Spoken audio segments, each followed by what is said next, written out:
Hi all, SSG വൈബ്സിൻ്റെ പുതിയൊരു വീഡിയോയിലേക്ക് എല്ലാവർക്കും സ്വാഗതം. കേട്ടിട്ട് സൈക്കോളജിയുടെ ലാസ്റ്റ് ടൈം റിവിഷൻ്റെ പാർട്ട് 2 വീഡിയോ ആയിട്ടാണ് ഇന്ന് നമ്മൾ എത്തിയിട്ടുള്ളത്. പ്രധാനപ്പെട്ട നിരവധി ചോദ്യങ്ങൾ ഈ ഒരു വീഡിയോയിലൂടെ നമ്മൾ ഡിസ്കസ് ചെയ്തു പോകുന്നുണ്ട്. അതിൻ്റെ റിലേറ്റഡ് കാര്യങ്ങളും കൂടെ പറഞ്ഞു പോകുന്നുണ്ട്. തീർച്ചയായിട്ടും ഈ ഒരു വീഡിയോ നിങ്ങൾക്ക് യൂസ്ഫുൾ ആയിരിക്കും. ഈ ലാസ്റ്റ് ടൈമിൽ പഠിച്ച കാര്യങ്ങൾ വീണ്ടും റിവൈസ് ചെയ്യാൻ നിങ്ങൾക്ക് യൂസ്ഫുൾ ആവുന്ന ഒരു കണ്ടൻറ്റാണ് ഇന്ന് നമ്മൾ ഉൾപ്പെടുത്തിയിട്ടുള്ളത്. സോ വീഡിയോ ഇഷ്ടമായിട്ടുണ്ടെങ്കിൽ ലൈക്ക് ചെയ്യാനോ ഷെയർ ചെയ്യാനോ സബ്സ്ക്രൈബ് ചെയ്യാനോ മറക്കരുത്. ഇവിടെ ഡിഫറെൻറ്റ് ടെസ്റ്റുകളെ കുറിച്ചാണ് പറയുന്നത്. അച്ചീവ്മെൻ്റ് ടെസ്റ്റ് സിദ്ധിശോധകം, ഡയഗ്നോസ്റ്റിക് ടെസ്റ്റ് നിദാനശോധകം, പ്രോഗ്നോസ്റ്റിക് ടെസ്റ്റ് പ്രവചനശോധകം, നോം റെഫറൻസ്ഡ് ടെസ്റ്റ് മാനകാധിഷ്ഠിത ശോധകം, ക്രൈറ്റീരിയൻ റെഫറൻസ്ഡ് ടെസ്റ്റ് സവിശേഷാധിഷ്ഠിത ശോധകം, ടീച്ചർ മെയ്ഡ് ടെസ്റ്റ് അധ്യാപക നിർമ്മിത ശോധകം ആൻഡ് സ്റ്റാൻഡേർഡൈസ്ഡ് ടെസ്റ്റ് മാനകീകൃത ശോധകം. ഇനി ഇവ ഓരോന്നും എന്താണെന്ന് നമുക്ക് പരിശോധിക്കാം. ഫസ്റ്റ് വൺ അച്ചീവ്മെൻ്റ് ടെസ്റ്റ് അഥവാ സിദ്ധിശോധകം. മുൻകൂട്ടി നിശ്ചയിച്ച ഒരു കൂട്ടം ഉദ്ദേശങ്ങളുടെ അടിസ്ഥാനത്തിലാണ് നമ്മൾ ഈ ഒരു ടെസ്റ്റ് നടത്തുന്നത്. ഓൾറെഡി സെറ്റ് ചെയ്ത് വെച്ചിട്ടുള്ള കുറേ ലക്ഷ്യങ്ങളുണ്ട്. അതിൻ്റെ ബേസ് ചെയ്തിട്ടാണ് ഈ ഒരു അച്ചീവ്മെൻ്റ് ടെസ്റ്റ് നമ്മൾ നടത്തുന്നത്. ഏതെങ്കിലും വിഷയത്തിലെ കുട്ടിയുടെ കഴിവ് അളക്കാൻ വേണ്ടിയിട്ടാണ് നമ്മൾ എന്ത് ചെയ്യുന്നത്, ഈ ഒരു അച്ചീവ്മെൻ്റ് ടെസ്റ്റ് നടത്തുന്നത്. മുൻകൂട്ടി നിശ്ചയിച്ച ഒരു കൂട്ടം ഉദ്ദേശങ്ങളുടെ അടിസ്ഥാനത്തിൽ ഏതെങ്കിലും വിഷയത്തിലെ സിദ്ധി അളക്കാൻ വേണ്ടിയിട്ട്, കുട്ടിയുടെ കഴിവ് അളക്കാൻ വേണ്ടിയിട്ട് നമ്മൾ യൂസ് ചെയ്യുന്ന ഒരു ടെസ്റ്റാണ് അച്ചീവ്മെൻ്റ് ടെസ്റ്റ്. നെക്സ്റ്റ് നിദാനശോധകം അഥവാ ഡയഗ്നോസ്റ്റിക് ടെസ്റ്റ് എന്താണെന്നാണ് പറയുന്നത്. ലേണേഴ്സിന് ഈ ഒരു കരിക്കുലത്തിലെ പ്രത്യേക ഭാഗങ്ങളുമായിട്ട് അല്ലെങ്കിൽ സിലബസിലെ പ്രത്യേക ഭാഗങ്ങളുമായിട്ട് ബന്ധപ്പെട്ടുള്ള പ്രയാസങ്ങൾ, അവരുടെ പോരായ്മകൾ, കഴിവില്ലായ്മകൾ, അവർക്ക് അതിനിടയിൽ വന്നിട്ടുള്ള ഗ്യാപ്പുകൾ ഇവയെല്ലാം നിർണ്ണയിക്കാനും അവ സൂക്ഷ്മമായി പരിശോധിക്കാനും പരിഹാരബോധനത്തിലൂടെ റെമഡിയൽ ടീച്ചിങ്ങിലൂടെ അത് അകറ്റാനും വേണ്ടിയിട്ടുള്ള ഒരു ടെസ്റ്റാണ് ഡയഗ്നോസ്റ്റിക് ടെസ്റ്റ്. എന്താണ് കുട്ടികളുടെ അവരുടെ സിലബസിലെ പ്രശ്നങ്ങൾ, പ്രയാസങ്ങൾ, കഴിവില്ലായ്മകൾ, പോരായ്മകൾ, വിടവുകൾ ഇതൊക്കെ മനസ്സിലാക്കിയിട്ട് കുട്ടികൾക്ക് എവിടെയാണ് പ്രയാസം എന്ന് നോക്കിയിട്ട് അത് കണ്ടെത്തി അതിനുള്ള റെമഡിയൽ ടീച്ചിങ് കൊടുക്കാൻ വേണ്ടിയിട്ടാണ് നമ്മൾ എന്ത് നടത്തുന്നത്, ഡയഗ്നോസ്റ്റിക് ടെസ്റ്റ് നടത്തുന്നത്. അപ്പോൾ റെമഡിയൽ ടീച്ചിങ് എന്തുമായി ബന്ധപ്പെട്ട് വരുന്നതാണ്, ഡയഗ്നോസ്റ്റിക് ടെസ്റ്റുമായിട്ട് ബന്ധപ്പെട്ട് വരുന്നതാണ്. നെക്സ്റ്റ് പ്രോഗ്നോസ്റ്റിക് ടെസ്റ്റാണ്. ചില പ്രത്യേക രംഗങ്ങളിൽ കുട്ടികളുടെ ഫ്യൂച്ചർ അല്ലെങ്കിൽ ഭാവിയിലുള്ള കുട്ടിയുടെ പ്രകടനം അളക്കാൻ വേണ്ടിയിട്ട് നമ്മൾ യൂസ് ചെയ്യുന്നതാണ് പ്രോഗ്നോസ്റ്റിക് ടെസ്റ്റ് അഥവാ പ്രവചന ശോധകം. മുന്നേ എക്സാമിന് ചോദിച്ചതാണ് പ്രോഗ്നോസ്റ്റിക് ടെസ്റ്റ്. കുട്ടികളുടെ ഭാവി പ്രകടനങ്ങൾ വിലയിരുത്താൻ വേണ്ടി നടത്തുന്ന ടെസ്റ്റാണ് ഇത് പ്രോഗ്നോസ്റ്റിക് ടെസ്റ്റ്. ഇതിലെന്തൊക്കെ അധ്യാപന അഭിരുചി, ക്ലറിക്കൽ അഭിരുചി, സംഗീത അഭിരുചി തുടങ്ങിയവ കണ്ടെത്താൻ പ്രവചന ശോധനകൾ പൊതുവെ ഉപയോഗിക്കാറുണ്ട്. നെക്സ്റ്റ് നോം റെഫറൻസ്ഡ് ടെസ്റ്റാണ്. ഈ ഒരു പരീക്ഷയിൽ ഒരു വ്യക്തിയുടെ പ്രകടനത്തെ എങ്ങനെയാണ് വിലയിരുത്തുന്നത്, അതേ പരീക്ഷയിലെ മറ്റ് വ്യക്തികളുടെ പ്രകടനവുമായിട്ട് കമ്പയർ ചെയ്തിട്ടാണ് നോം റെഫറൻസ്ഡ് ടെസ്റ്റ് നടത്തുന്നത്. അപ്പോൾ ഒരു പരീക്ഷയിലെ മറ്റുള്ള വിദ്യാർത്ഥികളുടെയും പരീക്ഷാർത്ഥിയുടെയും പ്രകടനങ്ങൾ നോക്കിയിട്ടാണ് ഇവിടെ ഒരാൾക്ക് എന്ത് ചെയ്യുന്നത്, മാർക്ക് ഇടുന്നത്. അതായത് ഒരു സംഘത്തിൻ്റെ ഗ്രൂപ്പ് നോം നോക്കിയിട്ടാണ് ഒരു വ്യക്തിയുടെ പ്രവർത്തനത്തെ താരതമ്യപ്പെടുത്തുന്നത്. ദാറ്റ് ഈസ് നോം റെഫറൻസ്ഡ് ടെസ്റ്റ്. ഇനി എന്താണ് ക്രൈറ്റീരിയൻ റെഫറൻസ്ഡ് ശോധകം? എന്താണ്, ഒരു നിശ്ചിത സന്ദർഭത്തിൽ ഒരു പ്രത്യേക വ്യക്തിയുടെ പ്രത്യേക പ്രകടനത്തെ നമ്മൾ എന്ത് ചെയ്യുന്നു, ആ പ്രകടനത്തിന് ഉണ്ടായിരിക്കേണ്ട നിശ്ചിത സവിശേഷതകൾ നമ്മൾ നേരത്തെ തന്നെ എന്ത് ചെയ്യുന്നുണ്ട്, സെറ്റ് ചെയ്ത് വെക്കുന്നുണ്ട്. സ്പെസിഫിക് ക്രൈറ്റീരിയൻസ് ഇവിടെ സെറ്റ് ചെയ്ത് വെക്കുന്നുണ്ട്. അപ്പോൾ അതിൻ്റെ അടിസ്ഥാനത്തിലാണ് നമ്മൾ എന്ത് ചെയ്യുന്നത്, ക്രൈറ്റീരിയൻ റെഫറൻസ്ഡ് ടെസ്റ്റ് നടത്തുന്നത്. നേരത്തെ നമ്മൾ മുൻകൂട്ടി നിശ്ചയിച്ച് വെക്കുന്നുണ്ട് അതിൻ്റെ എന്തൊക്കെ ക്രൈറ്റീരിയൻസ് ആണ് ഇവിടെ ചെക്ക് ചെയ്യേണ്ടത് എന്നുള്ളത്. അതിനെയാണ് നമ്മൾ ക്രൈറ്റീരിയൻ റെഫറൻസ്ഡ് ടെസ്റ്റ് എന്ന് പറയുന്നത്. ഇനി എന്താണ് ടീച്ചർ മെയ്ഡ് ടെസ്റ്റ്? ഇതൊക്കെ നമ്മുടെ ഓപ്ഷൻസിൽ പൊതുവേ കാണാറുള്ള ടേംസ് ആണ്. അതായത് ആ ഒരു അധ്യാപകന്, ആ ഒരു ടീച്ചർ എന്താണ് ഉദ്ദേശിക്കുന്നത്, ആ ഉന്നമാക്കുന്ന ബോധന ഉദ്ദേശങ്ങൾ ഒരു പ്രത്യേക ക്ലാസ്സിലെ കുട്ടികൾ എത്രമാത്രം നേടി, അതായത് ആ ഒരു അധ്യാപകൻ ആ ഒരു ചാപ്റ്റർ പഠിപ്പിക്കുമ്പോൾ ഉദ്ദേശിച്ചിട്ടുള്ള കാര്യങ്ങൾ കുട്ടികൾക്ക് എത്രത്തോളം കിട്ടി എന്ന് മനസ്സിലാക്കാൻ വേണ്ടിയിട്ട് ടീച്ചർ നടത്തുന്ന എക്സാമാണ് ടീച്ചർ മെയ്ഡ് എക്സാം അല്ലെങ്കിൽ ടീച്ചർ മെയ്ഡ് ടെസ്റ്റ്. ഇനി എന്താണ് സ്റ്റാൻഡേർഡൈസ്ഡ് ടെസ്റ്റ്? വ്യത്യസ്ത വിദ്യാലയങ്ങൾ, വ്യത്യസ്ത സ്കൂളുകളിലെ കുട്ടികളുടെ പഠന ഫലങ്ങൾ, അവരുടെ പഠന റിസൾട്ടുകൾ പൊതുവായി അളക്കേണ്ടി വരുമ്പോൾ നിരവധി വിദഗ്ധർ പല നിലവാരത്തിലുള്ള ചോദ്യങ്ങൾ വെച്ചിട്ട് ചെയ്യുന്ന ടെസ്റ്റാണ് സ്റ്റാൻഡേർഡൈസ്ഡ് ടെസ്റ്റ്. പല നിലവാരത്തിലുള്ള ചോദ്യങ്ങളും മറ്റും കൂടി ആലോചിച്ചിട്ട് എടുക്കുന്ന നിരവധി സ്കൂളുകളിലെ കുട്ടികളുടെ വിദ്യാഭ്യാസ ഫലങ്ങൾ, റിസൾട്ട് അളക്കാൻ വേണ്ടിയിട്ട് നടത്തുന്ന ഒരു ടെസ്റ്റാണ് സ്റ്റാൻഡേർഡൈസ്ഡ് ടെസ്റ്റ്. ഓക്കെ, അപ്പോൾ ഇതൊക്കെ എക്സാമിന് ചോദിക്കുന്നതാണ്, കൃത്യമായിട്ട് മനസ്സിലാക്കിയിട്ട് തന്നെ പോവുക. ഗസ്റ്റാൾട്ട് അപ്രോച്ച് മെയിൻലി ബേസ് ചെയ്യുന്നത് ഏതാണ്? Molecular approach, option B molar approach, option C need based approach, option D heredity based approach. Okay, gestalt അപ്രോച്ചിൽ പ്രധാനമായിട്ടും ഏത് അപ്രോച്ചാണ് വരുന്നത്? കറക്റ്റ് ഓപ്ഷൻ ആയിട്ട് വരുന്നത് ഓപ്ഷൻ ഡി ആണ് ഓപ്ഷൻ ബി ആണ് കറക്റ്റായിട്ട് വരുന്നത്. മോളാർ അപ്രോച്ചാണ്. ഓക്കെ, മോളാർ അപ്രോച്ചാണ് ഗസ്റ്റാൾട്ട് അപ്രോച്ച് മെയിൻലി ബേസ് ചെയ്തിരിക്കുന്നത്. ഏത് അപ്രോച്ചിലാണ്? മോളാർ അപ്രോച്ചിലാണ്. അപ്പോൾ ഇവിടെ കറക്റ്റ് ഓപ്ഷൻ ആയിട്ട് വരുന്നത് ഏതാണെന്ന് നമ്മൾ പറഞ്ഞു, മോളാർ അപ്രോച്ചാണ്. കാരണം മോളാർ അപ്രോച്ചാണ് എന്തുമായിട്ട് ബന്ധപ്പെട്ട് നിൽക്കുന്നത്? ഗസ്റ്റാൾട്ട് തിയറിയുമായിട്ട്, ഗസ്റ്റാൾട്ട് അപ്രോച്ചുമായിട്ട് ബന്ധപ്പെട്ട് നിൽക്കുന്നത്. പ്രധാനമായിട്ടുള്ള 2 മാതൃകകളാണ് മോളാർ അപ്രോച്ചും മോളിക്യുലാർ അപ്രോച്ചും. ഓക്കെ, അപ്പോൾ ഇവിടെ മോളാർ അപ്രോച്ച് എന്നുള്ളത് ഉദ്ദേശിക്കുന്നത് പ്രധാനമായിട്ടും ബിഹേവിയർ എന്ന് പറയുന്നത് കണ്ടിന്യൂസ് ആണ്. അതിനെ മനസ്സിലാക്കേണ്ടത് ഡിവൈഡ് ചെയ്തിട്ടല്ല എന്നുള്ള ഒരു തിയറിയാണ് ഏതിൽ വരുന്നത്? മോളാർ അപ്രോച്ചിൽ വരുന്നത്. സോ നമുക്കറിയാം ഗസ്റ്റാൾട്ട് എന്നുള്ള വാക്കിൻ്റെ മീനിങ് എന്താണ്? ഗസ്റ്റാൾട്ട് എന്ന് പറയുന്നത് കോൺഫിഗറേഷൻ അല്ലെങ്കിൽ രൂപം, പാറ്റേൺ എന്നുള്ള അർത്ഥമാണ്. Whole is important than part. ഒരു പാർട്ട് എന്നുള്ളതിൽ അല്ലെങ്കിൽ ഒരു വസ്തുവിനെ പാർട്ടാക്കിയിട്ട് കാണുന്നതിനേക്കാൾ ഉചിതം എന്താണ്? ഏറ്റവും നല്ലത് അതിനെ ഹോളായിട്ട് തന്നെ കണ്ട് വിലയിരുത്തേണ്ടതാണ് എന്ന് പറയുന്ന ഒരു സൈക്കോളജിക്കൽ വ്യൂ ആണ് ഏത്? Gestalt approach. ഇനി ഗസ്റ്റാൾട്ട് അപ്രോച്ചുമായി ബന്ധപ്പെട്ടിരുന്ന ആളുകൾ ആരാണ്? അതിൻ്റെ ഗസ്റ്റാൾട്ട് അപ്രോച്ചിൻ്റെ ഫാദറായിട്ട് അറിയപ്പെടുന്നത് മാക്സ് വെർത്തീമറാണ്. കർട്ട് കോഫ്ക, കൊഹ്ലർ, കേർട്ട് ലെവിനൊക്കെ ഇതുമായിട്ട് ബന്ധപ്പെട്ട് നിൽക്കുന്ന ആളുകളാണ്. ഓക്കെ, ഗസ്റ്റാൾട്ട് അപ്രോച്ചിൽ മാക്സ് വെർത്തീമറിൻ്റെ തിയറിയാണ് ഫിനോമിനൻ എന്ന പേരിൽ അറിയപ്പെടുന്നത്. ഓക്കെ, ഇൻസൈറ്റ് ലേണിംഗ് ആരുടേതാണ്? കൊഹ്ലറിൻ്റെതാണ് ഇൻസൈറ്റ് ലേണിംഗ് അഥവാ അന്തർദൃഷ്ടി പഠനം. ഇനി Daniel Goleman is associated with. Daniel Goleman ഏത് തിയറിയുമായിട്ട് ബന്ധപ്പെട്ട് നിൽക്കുന്ന ആളാണ്? നമുക്കറിയാം ഏതാണ്? ഓപ്ഷൻസ് വായിക്കാം. Emotional intelligence, artificial intelligence, spiritual intelligence, fluid intelligence. ഇവിടെ കറക്റ്റ് ഓപ്ഷൻ വരുന്നത് ഓപ്ഷൻ എ ആണ്, ഇമോഷണൽ ഇൻ്റലിജൻസ് ആണ്. ഇതിൽ ഫ്ലൂയിഡ് ഇൻ്റലിജൻസ് ആരുമായിട്ട് ബന്ധപ്പെട്ട് നിൽക്കുന്നതാണ്?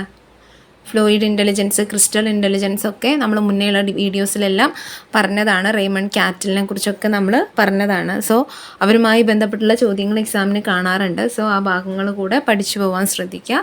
ഇവിടെ ക്രിസ്റ്റലൈസ്ഡ് ആൻഡ് ഫ്ലൂയിഡ് ഇൻ്റലിജൻസ് എന്ന കോൺസെപ്റ്റ് കൊണ്ടുവന്നത് റേമണ്ട് കാറ്റലാണ്. ഖരബുദ്ധി, ദ്രവബുദ്ധി. ക്രിസ്റ്റലൈസ്ഡ് ഇൻ്റലിജൻസ് ഖരബുദ്ധി, ഫ്ലൂയിഡ് ഇൻ്റലിജൻസ് ദ്രവബുദ്ധി. റേമണ്ട് കാറ്റലിൻ്റെ അഭിപ്രായത്തിൽ ബുദ്ധിക്ക് 2 മുഖങ്ങളുണ്ട്, ക്രിസ്റ്റലൈസ്ഡ് ആൻഡ് ഫ്ലൂയിഡ് ഇൻ്റലിജൻസ്. എന്താണ് ക്രിസ്റ്റലൈസ്ഡ് ഇൻ്റലിജൻസ്? നേരത്തെ നേടിയ അറിവ്, സ്കില്ല്, അതുപോലെ നമ്മുടെ എക്സ്പീരിയൻസ് എന്നിവ പ്രയോജനപ്പെടുത്തി പ്രശ്നം പരിഹരിക്കുന്നതിന് സഹായിക്കുന്ന ഘടകമാണ് ഖരബുദ്ധി അഥവാ ക്രിസ്റ്റലൈസ്ഡ് ഇൻ്റലിജൻസ്. നേരത്തെ നേടിയ അറിവ് വെച്ചിട്ട് നമ്മളൊരു പുതിയൊരു പ്രശ്നത്തെ പരിഹരിക്കുന്നു. അതാണ് ക്രിസ്റ്റലൈസ്ഡ് ഇൻ്റലിജൻസ്. അതേസമയം എന്തായിരിക്കും ദ്രവബുദ്ധി? മുന്നേ നേടിയ അറിവ് പ്രയോജനപ്പെടുത്താതെ തന്നെ പുതിയ സന്ദർഭങ്ങളിൽ യുക്തിപരമായി ചിന്തിക്കാനും പ്രശ്നങ്ങൾ പരിഹരിക്കാനുമുള്ള കഴിവാണ് ഏത്? ഫ്ലൂയിഡ് ഇൻ്റലിജൻസ് എന്ന് ആര് പറയുന്നത്? റേമണ്ട് കാറ്റൽ പറയുന്നത്. ഓക്കെ, അപ്പോൾ എന്താണ് ക്രിസ്റ്റലൈസ്ഡ് ഇൻ്റലിജൻസ്, എന്താണ് ഫ്ലൂയിഡ് ഇൻ്റലിജൻസ് എന്നുള്ളത് ക്ലിയർ ആയെന്ന് വിചാരിക്കുന്നു. ഡാനിയൽ ഗോൾമാൻ ആണ് ഇമോഷണൽ ഇൻ്റലിജൻസ് എന്നുള്ള തിയറി കൊണ്ടുവന്നത്. പക്ഷേ ആ ഒരു ടേം വൈകാരിക ബുദ്ധി അല്ലെങ്കിൽ ഇമോഷണൽ ഇൻ്റലിജൻസ് എന്ന കോൺസെപ്റ്റ് ഫസ്റ്റായിട്ട് ഇൻട്രൊഡ്യൂസ് ചെയ്തത് പീറ്റർ സലോവയും ജോൺ മേയറുമാണ്. ഓക്കെ, അപ്പോൾ ആ കാര്യങ്ങൾ പഠിച്ചു വയ്ക്കുക. ഡാനിയൽ ഗോൾമാൻ്റെ ഇമോഷണൽ ഇൻ്റലിജൻസിൻ്റെ തിയറിയിലെ ആ 5 ഫാക്ടേഴ്സ്, 5 ഘടകങ്ങൾ ഏതൊക്കെയാണെന്നും കൂടെ നോക്കിയിട്ട് പോവുക. അതൊക്കെ നമ്മുടെ മുന്നേയുള്ള വീഡിയോസിൽ പറഞ്ഞിട്ടുണ്ട്. ദയവായി നിങ്ങൾ ആ വീഡിയോസ് ഒന്ന് കാണാൻ ശ്രമിക്കുക. ഓക്കെ, ഈ കോൺസെപ്റ്റുകളൊക്കെ വളരെ ഡീറ്റെയിൽ ആയിട്ട് നമ്മളവിടെ ഡിസ്കസ് ചെയ്ത് പോയിട്ടുണ്ട്.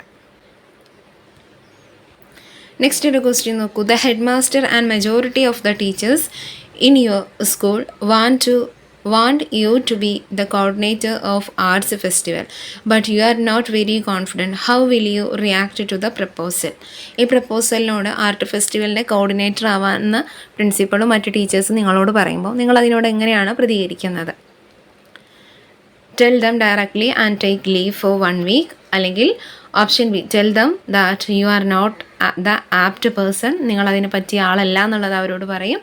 Option C, accept the challenge seeking their cooperation in all matters, ഈ ഒരു വെല്ലുവിളി ഏറ്റെടുക്കുകയും നമുക്കറിയാത്ത കാര്യങ്ങളിൽ അവരുടെ സപ്പോർട്ട് കൂടെ ആവശ്യപ്പെടുകയും ചെയ്യും.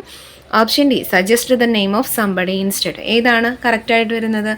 ഓപ്ഷൻ സി ആണ് കറക്റ്റ് അല്ലേ. നമ്മൾ എന്ത് ചെയ്യും? ആ ചാലഞ്ച് അക്സെപ്റ്റ് ചെയ്യും, കൂടാതെ അവരുടെ സപ്പോർട്ട് കൂടെ നമ്മൾ ആവശ്യപ്പെടും. ഓക്കെ, അപ്പോൾ ഇങ്ങനെയുള്ള ചോദ്യങ്ങളും വരാറുണ്ട്.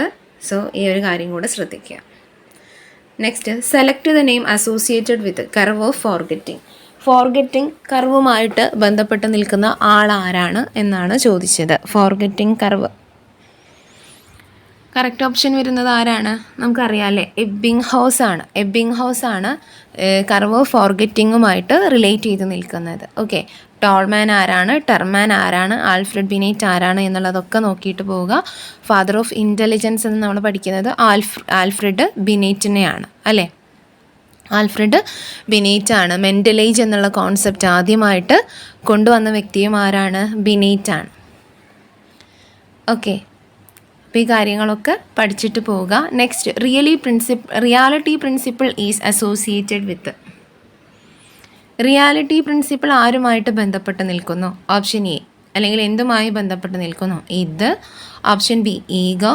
Option C, super ego. Option D, none of this. Reality ഏതുമായിട്ട് ബന്ധപ്പെട്ട് നിൽക്കുന്നതാണ്? ഓപ്ഷൻ ബി ആണ്, ഈഗോയാണ് അല്ലേ. ഈഗോയുമായിട്ട് ബന്ധപ്പെട്ട് നിൽക്കുന്നതാണ് ഏത്? Reality principle. നമുക്കറിയാം സിഗ്മണ്ട് ഫ്രോയിഡിൻ്റെ തിയറിയിൽ വരുന്ന കോൺസെപ്റ്റുകളാണ് ഇത്, ഈഗോ, സൂപ്പർ ഈഗോ. ഇത് എന്ന് പറയുന്നത് എന്താണ്? പ്ലഷർ പ്രിൻസിപ്പിൾ ആണ് അല്ലേ. നമ്മുടെ പ്ലഷർ മാത്രം നോക്കുന്നു. ഓക്കെ, അതാണ് ഇത് എന്ന് പറയുന്നത്. ഈഗോയാണ് റിയാലിറ്റി പ്രിൻസിപ്പിൾ. റിയാലിറ്റി നമുക്ക് രണ്ട് എന്താണ്, നമ്മുടെ മാത്രമല്ല മറ്റുള്ളവരുടെ കാര്യം കൂടെ നമ്മൾ പരിഗണിച്ചിട്ട് നമ്മൾ കാര്യങ്ങൾ ചെയ്യുന്നതാണെങ്കിൽ അതിനെ നമുക്ക് ഈഗോ എന്ന് വിളിക്കാം. സൂപ്പർ ഈഗോ എന്ന് പറയുമ്പോൾ ഫുള്ളി എന്താ പറയുക, നമ്മളിപ്പോൾ ഒരു മിഠായി നമുക്കൊരാൾ തരികയാണെങ്കിൽ നമ്മൾ എന്ത് ചെയ്യുന്നു? അത് ഫുള്ളായിട്ട് എനിക്ക് വേണ്ട, മറ്റൊരാൾ കഴിച്ചോട്ടെ എന്ന് പറഞ്ഞിട്ട് അത്രയും മറ്റുള്ളവർക്ക് വേണ്ടിയിട്ട് അത് ചെയ്യണം, നമ്മുടെ കാര്യം പോലും നോക്കാതെ.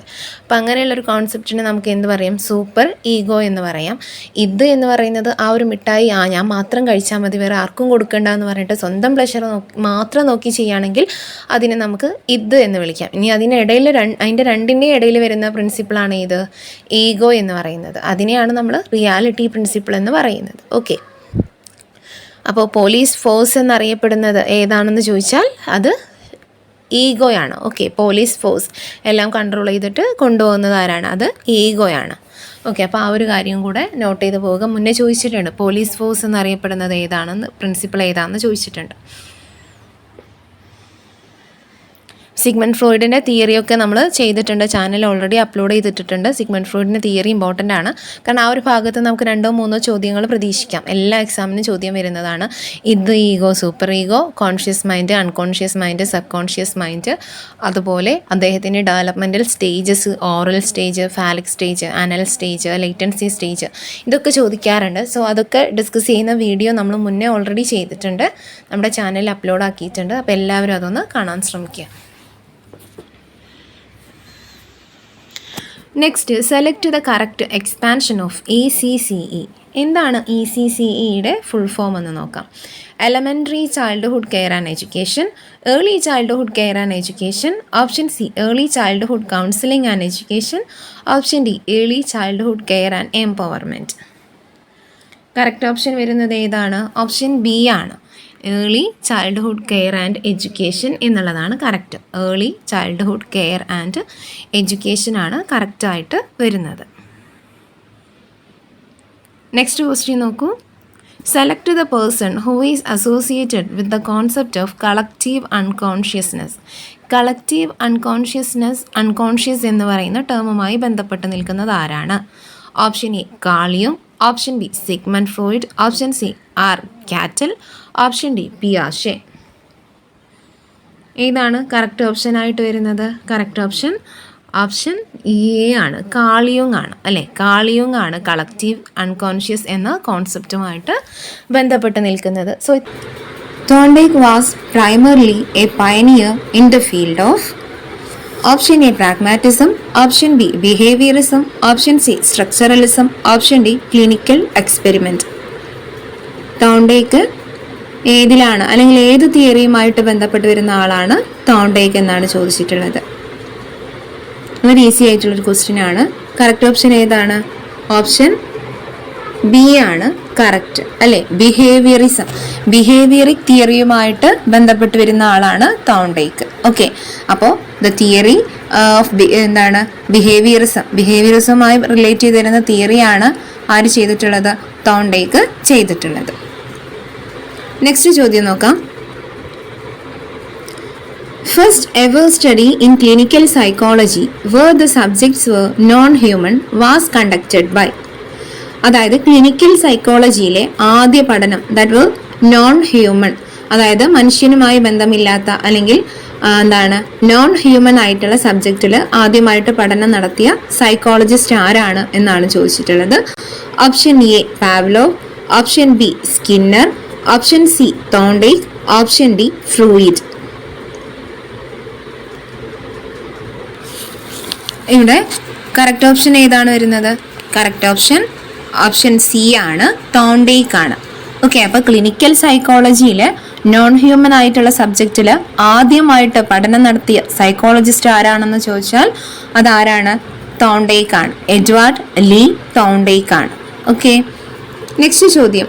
The animal which Thorndike used primarily for his experiment was. അദ്ദേഹത്തിൻ്റെ പഠനത്തിന് വേണ്ടിയിട്ട് തോണ്ടേക്ക് യൂസ് ചെയ്തിട്ടുള്ള ആ ഒരു അനിമൽ ഏതാണ്? ഏത് മൃഗത്തെയാണ് അദ്ദേഹം സൈക്കോളജിക്കൽ പഠനത്തിന് വേണ്ടിയിട്ട് യൂസ് ചെയ്തത് എന്നാണ് ചോദിച്ചിട്ടുള്ളത്. Cat, dog, rat, none of this. ഏതാണ് കറക്റ്റ് ഓപ്ഷൻ ആയിട്ട് വരുന്നത്? തോണ്ടേക്കിൻ്റെ പഠനത്തിൽ വരുന്ന അനിമൽ ഓപ്ഷൻ എ ക്യാറ്റ് ആണ്. ഏതാണ്? ഓപ്ഷൻ എ ക്യാറ്റ് ആണ് കറക്റ്റ് ഓപ്ഷൻ ആയിട്ട് വരുന്നത്. ഓപ്ഷൻ എ ക്യാറ്റ് ആണ്. ഓക്കെ, അപ്പോൾ തോണ്ടേക്കിൻ്റെ തിയറിയുമായി ബന്ധപ്പെട്ടിട്ടുള്ള കുറച്ച് ചോദ്യങ്ങളാണ് നമ്മളിവിടെ പറഞ്ഞത്. എന്തായിരുന്നു തോണ്ടേക്കിൻ്റെ തിയറി? ഏതാണ്? തിയറി ഓഫ് ഏതാണ് തോണ്ടേക്കിൻ്റെ തിയറി? ട്രയൽ ആൻഡ് എറർ തിയറിയാണ്. ശ്രമപരാജയ സിദ്ധാന്തമാണ് തോണ്ടേക്ക് കൊണ്ടുവന്നിട്ടുള്ള തിയറി. അദ്ദേഹത്തിൻ്റെ തിയറിയുമായി ബന്ധപ്പെട്ട് കുറേ കാര്യങ്ങൾ നമുക്ക് ഇനിയും പഠിക്കാനുണ്ട്. അതൊക്കെ ചോദ്യങ്ങളിലൂടെ നമുക്ക് ഡിസ്കസ് ചെയ്യുന്നതായിരിക്കും അത്രയും നല്ലത്. സോ ഇനിയും തോണ്ടേക്കുമായി ബന്ധപ്പെട്ടുള്ള നിരവധി ചോദ്യങ്ങൾ ഈ ഒരൊറ്റ വീഡിയോയിൽ തന്നെ ഞാൻ ഉൾക്കൊള്ളിച്ചിട്ടുണ്ട്. നമുക്ക് നെക്സ്റ്റ് ക്വസ്റ്റ്യനിലോട്ട് പോകാം. നെക്സ്റ്റ് ക്വസ്റ്റ്യൻ നോക്കൂ. According to Thorndike what attribute of learning declines by age. Okay, നമ്മുടെ പ്രായം കൂടുന്തോറും പഠനത്തിൻ്റെ ഏത് സ്വഭാവമാണ് ഇല്ലാതായി പോകുന്നത് അല്ലെങ്കിൽ കുറഞ്ഞു പോകുന്നത് എന്നാണ് ചോദിച്ചത്. Option A strength of learning, പഠനത്തിൻ്റെ ശക്തി കുറയുന്നു അല്ലെങ്കിൽ power of learning. Option C speed of learning. Option B readiness to learn, പഠിക്കാനുള്ള ആ ഒരു റെഡിനെസ് കുറയുന്നു അല്ലെങ്കിൽ വേഗത കുറയുന്നു. ഇതിലേതാണ് തോണ്ടേക്കിൻ്റെ അഭിപ്രായത്തിൽ നമ്മുടെ പ്രായം കൂടുന്നതിനനുസരിച്ച് ഡിക്ലൈൻ ആവുന്നത്? കറക്റ്റ് ഓപ്ഷൻ സി ആണ്, സ്പീഡ് ഓഫ് ലേണിംഗ് ആണ്. Option C speed of learning ആണ് കറക്റ്റ് ആയിട്ട് വരുന്നത്.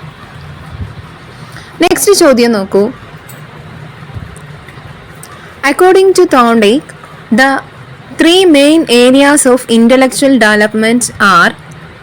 The three main areas of intellectual development are option A abstract intelligence, mechanical intelligence, personal intelligence. Option B abstract intelligence, mechanical intelligence, moral intelligence. Option C abstract intelligence, mechanical intelligence, emotional intelligence. Option D abstract intelligence, mechanical intelligence and social intelligence. ഇവിടെ correct option ആയിട്ട് വരുന്നത് ഏതാണ്? Option D ആണ് correct option. Abstract intelligence, mechanical intelligence and social intelligence എന്നുള്ള ആ 3 കാര്യങ്ങളാണ് intellectual ഡെവലപ്മെൻറ്റിൻ്റെ പ്രധാനപ്പെട്ട 3 areas ആയിട്ട് ആര് പറയുന്നത്? നമ്മുടെ തോണ്ടേക്ക് പറയുന്നത്. നെക്സ്റ്റ് ക്വസ്റ്റ്യൻ നോക്കൂ. Law of use and law of disuse is part of. Option A law of readiness. Option B law of repetition. Option C law of exercise. Option D law of transfer of learning. ഏതാണ് law of യൂസും law of ഡിസ്യൂസും? Correct option വരുന്നത് option C ആണ് law of exercise ആണ്. Law of എക്സസൈസിൻ്റെ പാർട്ടായിട്ട് വരുന്നതാണ് എന്താണ്, നമ്മൾ ഒരു മുന്നേ പഠിച്ച കാര്യം വീണ്ടും വീണ്ടും ഉപയോഗിക്കുന്നതും ഉപയോഗിക്കാതിരിക്കുന്നതും. Okay, that is law of use and law of disuse as part of law of എക്സസൈസിൽ വരുന്നതാണ്. ഓക്കെ, നമുക്കറിയാം തോണ്ടയ്ക്കിൻ്റെ നിയമം അനുസരിച്ച് 3 ലോസ് ആണ് അദ്ദേഹം പറയുന്നത് ലേണിങ്ങിനെ കുറിച്ച്. അത് ഞാൻ ഈ ക്വസ്റ്റ്യൻസ് പറഞ്ഞതിന് ശേഷം ലാസ്റ്റ് ഡിസ്കസ് ചെയ്യാം. Next, A student of your class very rarely uses the mathematical table of 18, so he doesn't remember it. Which law of Thorndike resembles it? Correct option വരുന്നത് ഏതാണ്? Law of exercise, law of use, law of disuse, law of transfer. Correct option വരുന്നത് option C തന്നെയാണ്, law of disuse എന്നുള്ളതാണ്. ഇവിടെ ചോദിച്ചിട്ടുള്ളത് എന്തായിരുന്നു? A student of your class, നിങ്ങളുടെ ക്ലാസ്സിലുള്ളൊരു കുട്ടി വളരെ റെയർ ആയിട്ട് മാത്രമേ മാത്തമാറ്റിക്കൽ ടേബിൾ ഓഫ് 18 ചെയ്യുന്നുള്ളൂ. ഓക്കെ, മാത്തമാറ്റിക്കൽ ടേബിൾ ഓഫ് 18 വളരെ റെയർ ആയിട്ടാണ് ആ ഒരു കുട്ടി ചെയ്യുന്നത്. So he doesn't remember it. അതുകൊണ്ട് എന്താണ്, അവനത് ഓർത്തെടുക്കാൻ പറ്റുന്നില്ല. സോ ഏത് നിയമമായിട്ടാണ് അത് കണക്ട് ചെയ്യാൻ പറ്റുക? നമുക്കറിയാം ലോ ഓഫ് ഡിസ്യൂസ് ആണ്. കാരണം അവൻ പഠിച്ച കാര്യം അവൻ ഉപയോഗിക്കാത്തത് കൊണ്ട് കുട്ടിക്ക് അത് ഓർമ്മിക്കാൻ പറ്റുന്നില്ല. ഓക്കെ, നമ്മൾ കൂടുതൽ ഉപയോഗിക്കുമ്പോൾ നമുക്ക് കൂടുതൽ ഓർമ്മയിൽ നിൽക്കും. ഓക്കെ, അതാണ് ഈ ഒരു ലോ ഓഫ് യൂസ് ആൻഡ് ഡിസ്യൂസിൽ പറയുന്നത്. നെക്സ്റ്റ്, അപ്പോൾ ഇവിടെ തോണ്ടയ്ക്കിൻ്റെ നിയമവുമായി ബന്ധപ്പെട്ടിട്ട് നമുക്കറിയാം ട്രയൽ ആൻഡ് എറർ തിയറിയാണ് തോണ്ടയ്ക്ക് കൊണ്ടുവന്നത്. അദ്ദേഹത്തിൻ്റെ ആനിമൽ ഏതായിരുന്നു? പൂച്ചയായിരുന്നു, ക്യാറ്റിലാണ് അദ്ദേഹം പഠനം നടത്തിയത്. അതുപോലെ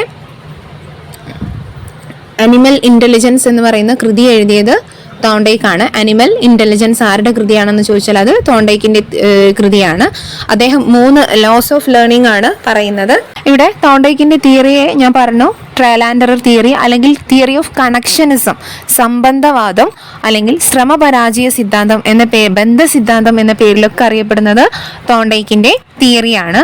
കൊളംബിയ യൂണിവേഴ്സിറ്റിയിലെ പ്രൊഫസർ ആയിരുന്നു ആര്? തോണ്ടയ്ക്ക്. ഓക്കെ, അപ്പം ഇതിൽ തന്നെ നമുക്ക് അദ്ദേഹത്തിൻ്റെ തിയറി ഞാൻ പറഞ്ഞു ബോണ്ട് തിയറിയാണ് അല്ലെ, കണക്ഷനിസം ആണ്, തിയറി ഓഫ് കണക്ഷനിസം. അതിൻ്റെ ഉപജ്ഞാതാവാണ്, സംബന്ധവാദത്തിൻ്റെ ഉപജ്ഞാതാവായിട്ടാണ് ആര് കാണുന്നത്? തോണ്ടയ്ക്കിനെ കാണുന്നത്. അദ്ദേഹം പറയുന്നത് എന്താണ്? സ്റ്റിമുലസും റെസ്പോൺസും തമ്മിലുള്ള ഒരു സംയോഗമാണ് എന്ത്? സ്റ്റിമുലസും റെസ്പോൺസും, അതായത് ചോദകവും പ്രതികരണവും തമ്മിലുള്ള സംയോഗത്തിനെയാണ് നമ്മൾ എന്ത് വിളിക്കുന്നത്? സംബന്ധം എന്ന് പറയുന്നത്. അതാണ് പഠനത്തിന് അടിസ്ഥാനം എന്ന് വാദിക്കുന്ന വ്യക്തിയാണ് തോണ്ടയ്ക്ക്. ഓക്കെ, അപ്പോൾ ഇവിടെ നിങ്ങൾ ചിന്തിക്കുന്നുണ്ടാവും എന്താണ് സ്റ്റിമുലസ്? ജീവിയിൽ പ്രതികരണം ഉണ്ടാക്കുന്ന, ഒരു ജീവിയിൽ റെസ്പോൺസ് ഉണ്ടാക്കുന്ന ഒന്നിനെയാണ് നമ്മൾ എന്ത് വിളിക്കുന്നത്? ആ ഒരു കാരണത്തിനെയാണ് നമ്മൾ സ്റ്റിമുലസ് അഥവാ ചോദകം എന്ന് വിളിക്കുന്നത്. ഈ ചോദകം വഴി അല്ലെങ്കിൽ സ്റ്റിമുലസ് വഴി ജീവിയിൽ ഉണ്ടാകുന്ന ആ ഒരു മാറ്റത്തിനെയാണ് നമ്മൾ റെസ്പോൺസ് അഥവാ പ്രതികരണം എന്ന് വിളിക്കുന്നത്. എക്സാമ്പിൾ എന്താണ്? ഭക്ഷണം കാണുമ്പോൾ വായിൽ ഉമിനീര് വരുന്നു. ഇവിടെ ഭക്ഷണം എന്താണ്? ഒരു ചോദകം, സ്റ്റിമുലസ് ആണ്. ആ ഒരു സ്റ്റിമുലസ് ആണ് ഇവിടെ നമ്മൾ എന്താണ് ഉമിനീര് വരുന്നു എന്നുള്ള ആ ഒരു പ്രതികരണം ക്രിയേറ്റ് ചെയ്യുന്നത്. ഓക്കെ, അപ്പോൾ ഇവിടെ ഈ ഒരു തിയറിയിൽ SR ബന്ധത്തിനെ കുറിച്ചാണ് പറയുന്നത്. ഞാൻ പറഞ്ഞു 3 പഠന നിയമങ്ങളാണ് തോണ്ടയ്ക്ക് കൊണ്ടുവന്നിട്ടുള്ളത്. ഏതാണ്? Law of readiness, law of readiness ഉണ്ട്, ലോ ഓഫ് റെഡിനെസ്. അതുപോലെ എന്ത് പറയാം? ലോ ഓഫ് എഫക്റ്റ് ഉണ്ട്, law of effect. Okay, law of effect വരുന്നുണ്ട്. അതുപോലെ ലോ ഓഫ് നമ്മൾ നേരത്തെ പറഞ്ഞ എക്സസൈസ് വരുന്നുണ്ട്. ഓക്കെ, ലോ ഓഫ് എക്സസൈസ് വരുന്നുണ്ട്. ഓക്കെ, ഇതാണ് ലോ ഓഫ് റെഡിനെസ് എന്ന് പറയുമ്പോൾ ഒരു പഠിതാവ് അല്ലെങ്കിൽ ഒരു ലേണർ പഠിക്കാൻ സന്നദ്ധനായിരിക്കുന്ന സമയത്ത് അല്ലെങ്കിൽ റെഡി ആയിരിക്കുന്ന സമയത്താണ് അവരെ പഠിപ്പിക്കേണ്ടത്. ഓക്കെ, അങ്ങനെയാണെങ്കിൽ ആ കുട്ടിയെ സാറ്റിസ്ഫൈഡ് ആക്കുന്നു, സംതൃപ്തി നൽകുന്നു. അല്ലെങ്കിൽ സന്നദ്ധത അതായത് റെഡിനെസ് ഇല്ലാത്ത സമയത്ത് പ്രവർത്തിക്കുന്നത് കുട്ടിയിൽ അസ്വാസ്ഥ്യങ്ങൾ ഉണ്ടാക്കും എന്നാണ് പറയുന്നത്. സോ റെഡി ആയിരിക്കുന്ന സമയത്ത് പഠിപ്പിക്കുക, അതാണ് ലോ ഓഫ് റെഡിനെസ്സിൽ പറയുന്നത്. ലോ ഓഫ് എക്സസൈസിൽ പറയുന്നത്, ലോ ഓഫ് എക്സസൈസ് എന്ന് പറയുമ്പം അതിൽ വരുന്ന 2 നിയമങ്ങളാണ് ലോ ഓഫ് യൂസും ലോ ഓഫ് ഡിസ്യൂസും. ഒരാൾ പഠിച്ച കാര്യങ്ങൾ വീണ്ടും വീണ്ടും ഉപയോഗിക്കുമ്പോൾ അദ്ദേഹത്തിൻ്റെ ഓർമ്മയിൽ അത് കൂടുതൽ നിൽക്കും എന്നുള്ളതാണ്. നമ്മൾ കൂടുതൽ അതിൽ എന്താണ് എക്സ്പേർട്ട് ആവും എന്നുള്ളതാണ്. അതേസമയം നമ്മൾ പഠിച്ചൊരു കാര്യം തീരെ ഉപയോഗിക്കുന്നില്ലെങ്കിൽ സ്വാഭാവികമായിട്ടും നമ്മളത് മറന്നുപോകും. ആ ഒരു തിയറിയാണ് ലോ ഓഫ് ഡിസ്യൂസ്, ഉപയോഗിക്കാതിരിക്കുന്നതിനെ കുറിച്ച് പറയുന്നത്. ഓക്കെ, അപ്പോൾ ഇത്രയും കാര്യങ്ങൾ അവിടെ മനസ്സിലാക്കുക. അപ്പോൾ ഇവിടെ അദ്ദേഹം ഇമ്പോർട്ടൻസ് കൊടുക്കുന്നത് ആവർത്തന പഠനത്തിന് പ്രാധാന്യം കൊടുക്കുന്നു, റിപ്പീറ്റേഷന് പ്രാധാന്യം കൊടുക്കുന്നു. ഉരുവിട്ട് പഠിക്കല് അല്ലെ ആവർത്തിക്കല് എന്നിവയിലൂടെ പഠനം നടക്കുന്നു എന്ന് ഈ ഒരു തിയറി അനുസരിച്ച് ആര് പറയുന്നുണ്ട്? നമ്മുടെ തോണ്ടേക്ക് പറയുന്നുണ്ട്. നെക്സ്റ്റ് ലോ ഓഫ് എഫക്റ്റ് ആണ്. ലോ ഓഫ് എഫക്റ്റിൽ പറയുന്നത് എന്താണ്? ചോദക പ്രതികരണങ്ങൾ തമ്മിൽ ഉണ്ടാവുന്ന ആ ഒരു റിലേഷനിൽ നമ്മളൊരു കുട്ടി നല്ലൊരു ബിഹേവിയർ കണ്ടു കഴിഞ്ഞാൽ നമ്മൾ അതിന് നല്ലൊരു പ്രതികരണമാണ് നമ്മുടെ ഭാഗത്തു നിന്ന് ഉണ്ടായതെങ്കിൽ സ്വാഭാവികമായിട്ടും ആ ഒരു ക്യാരക്ടർ, ആ ഒരു ബിഹേവിയർ കുട്ടി വീണ്ടും കാണിക്കുന്നതിന് കാരണമാകും എന്നാണ് പറയുന്നത്. ഓക്കെ, നല്ലൊരു കാര്യം കുട്ടി ചെയ്ത് കഴിഞ്ഞാൽ നമ്മൾ അവനെ അപ്രീഷിയേറ്റ് ചെയ്യുന്നു, അല്ലെങ്കിൽ നീ ചെയ്ത് വളരെ നന്നായി എന്ന് പറയുമ്പോൾ കുട്ടിക്ക് വീണ്ടും ആ ഒരു ബിഹേവിയർ ആവർത്തിക്കപ്പെടാനുള്ള സാധ്യത കൂടുതലാണ് എന്നാണ് ആര് പറയുന്നത്? ഈ ഒരു തിയറിയിൽ തോണ്ടേക്ക് പറയുന്നത്. അതേസമയം ഒരു കുട്ടിയുടെ ഒരു ബിഹേവിയർ കണ്ടിട്ട് നമ്മൾ നല്ല പ്രതികരണം കൊടുത്തിട്ടില്ലെങ്കിൽ സ്വാഭാവികമായിട്ടും അത് ഡിക്രീസ് ചെയ്യും എന്നുള്ളതാണ് പറയുന്നത്. മുന്നേ ഭാഗത്തുനിന്ന് ചോദ്യം ചോദിച്ചിട്ടുണ്ട്. ഓക്കെ, അപ്പോൾ ഈ കാര്യങ്ങൾ മനസ്സിലാക്കുക. നെക്സ്റ്റ് നമുക്ക് മറ്റൊരു തിയറിയിലേക്ക് പോകാം. The theory which eventually became the foundation of behaviorism was classical conditioning, connectionism, operant conditioning, reinforcement. Okay, the theory which eventually became the foundation of behaviorism. Behaviorismത്തിന്റെ ഫൗണ്ടേഷനായി മാറിയ തിയറി ഏതാണ്? ബിഹേവിയറിസത്തിന്റെ ഫൗണ്ടേഷൻ തിയറി എന്ന് നമ്മൾ പറയുന്ന തിയറി ഏതാണ്? Classical conditioning, connectionism, operant conditioning, reinforcement. ഏതാണ് correct ആയിട്ട് വരുന്നത്? Correct option ഏതാണ്? ഓപ്ഷൻ ഈ ക്ലാസിക്കൽ കണ്ടീഷനിങ് ആണ്. കാരണം നമ്മൾ ബിഹേവിയറിസത്തിന്റെ ഫൗണ്ടേഷൻ തിയറി എന്ന് പറയുന്നത്, അതിന്റെ ബേസ് എന്ന് പറയുന്നത്, അല്ലെങ്കിൽ ഫസ്റ്റ് ആ ഒരു തിയറിയിൽ അത്രയും അസോസിയേറ്റ് ചെയ്ത് നിൽക്കുന്ന ഒരു തിയറി ഏതാണെന്ന് ചോദിച്ചാൽ അത് ക്ലാസിക്കൽ കണ്ടീഷനിങ് ആണ്. ആരുടെ തിയറിയാണ്? പൗരാണിക അനുബന്ധന സിദ്ധാന്തം. പൗരാണിക അനുബന്ധന സിദ്ധാന്തം ആരാണ് കൊണ്ടുവന്നത്? പാവ്ലോവിന്റെ തിയറിയാണ്. ഓക്കെ, പാവ്ലോവിന്റെ തിയറിയാണ് classical conditioning theory. Okay, next Pavlovian responding theory is more linked with. പാവ്ലോവിന്റെ റെസ്പോണ്ടിങ് തിയറി ഏതുമായിട്ടാണ് കൂടുതൽ ലിങ്ക് ചെയ്ത് നിൽക്കുന്നത്? Option A reinforcement, option B associative learning, option C insightful learning, option D concept formation. ഇവിടെ correct option വരുന്നത് ഏതാണ്? Associative learning എന്നുള്ളതാണ് correct option. Option B associative learning ആണ്. Next unconditional stimuli are basically. Unconditional stimuli എങ്ങനെയായിരിക്കും? Seasonal stimuli, neutral stimuli, biologically potent stimuli and all of this. ഇവിടെ correct option വരുന്നത് ഏതാണ്? Unconditional സ്റ്റിമുലിയെ നമുക്ക് neutral stimuli എന്ന് വിളിക്കാൻ സാധിക്കും. അൺകണ്ടീഷണൽ തിയറിയെ നമുക്ക് ന്യൂട്രൽ സ്റ്റിമുലി എന്ന് വിളിക്കാൻ സാധിക്കും.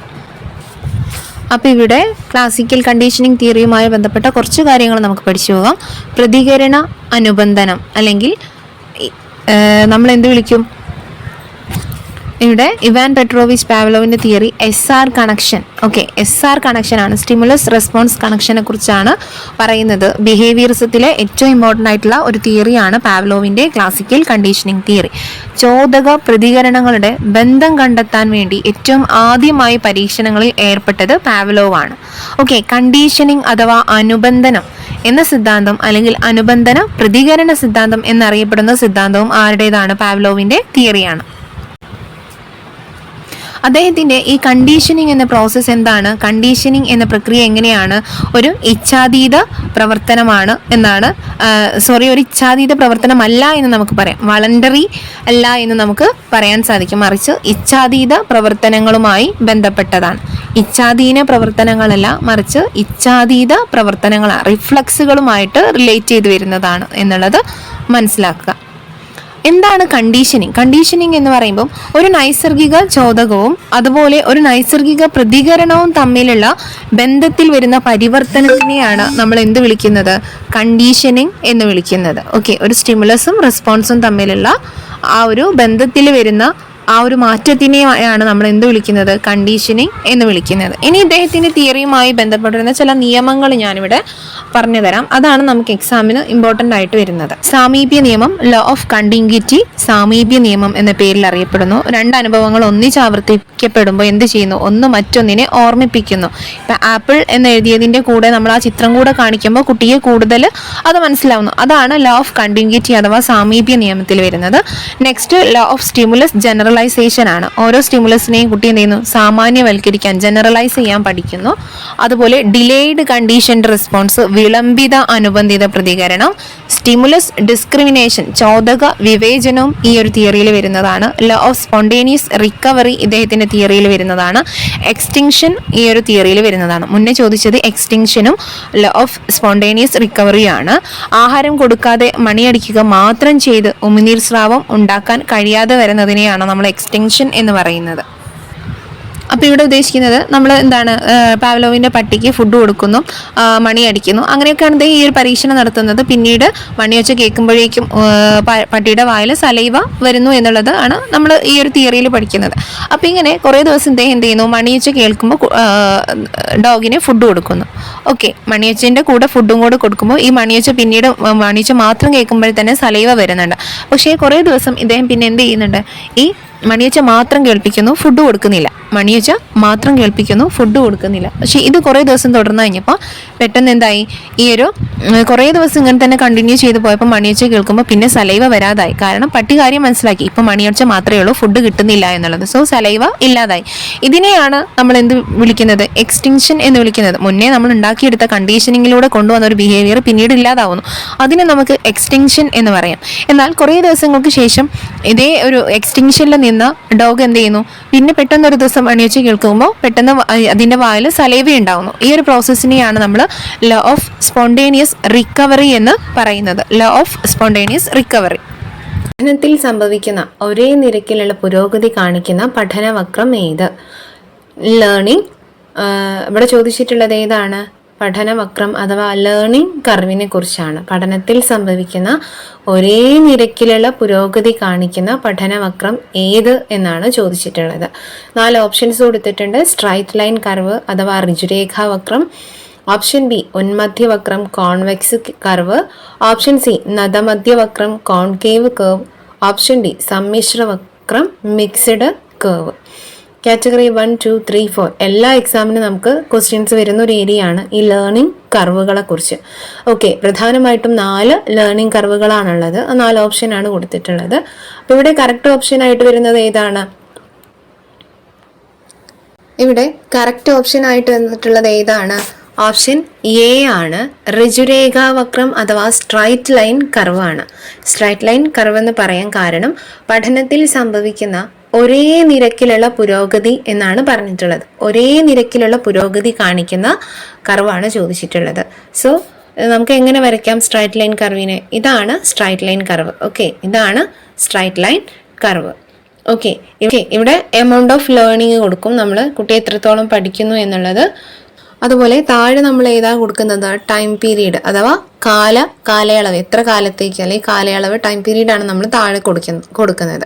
ഓക്കെ, അപ്പോൾ ഈ ഒരു സ്ട്രൈറ്റ് ലൈൻ കർവിൽ എന്താ ഉണ്ടാവുന്നതെന്ന് വെച്ചാൽ, ഈ ഒരു സമയത്ത് കുട്ടിയുടെ പഠന പുരോഗതി ഇത്രയാണെങ്കിൽ പിന്നെ എന്താണ്, വീണ്ടും ഈ ഒരു കാലയളവിലേക്ക് എത്തുമ്പോൾ വീണ്ടും ഒരേ ഇതിൽ നേരെ പോവുകയാണ് ചെയ്യുന്നത്. പഠനത്തിൽ സംഭവിക്കുന്ന ഒരേ നിരക്കിലുള്ള പുരോഗതിയാണ് ഇവിടെ നമുക്ക് കാണാൻ സാധിക്കുന്നത്. ഓക്കെ, ഈ കർവ് ഇങ്ങനെ വരച്ചു കഴിഞ്ഞാൽ നമുക്ക് ഇങ്ങനെ ആയിരിക്കും കിട്ടുന്നത്.